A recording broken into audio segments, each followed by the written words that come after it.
فإن عثر على أنهما استحقا إثما فآخران يقومان مقامهما من الذين استحق عليهم الأوليان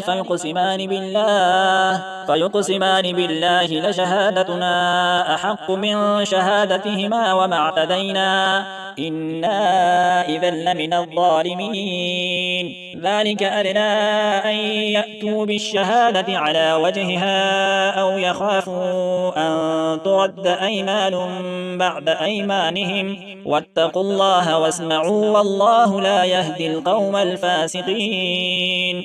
يوم يجمع الله الرسل فيقول ماذا أجبتم قالوا لا علم لنا إنك أنت علام الغيوب. إذ قال الله يا عيسى ابن مريم اذكر نعمتي عليك وعلى والدتك إذ أيدتك بروح القدس تكلم الناس في المهد وكهلا وإذ علمتك الكتاب والحكمة والتوراة والإنجيل وإذ تخلق من الطين كهيئة الطير بإذني فتنفخ فيها فتكون طيرا بإذني وتبرئ الأكمه والأبرص بإذني وإذ تخرج الموتى بإذني وإذ كففت بني إسرائيل عنك إذ جئتهم بالبينات فقال الذين كفروا منهم إن هذا إلا سحر مبين.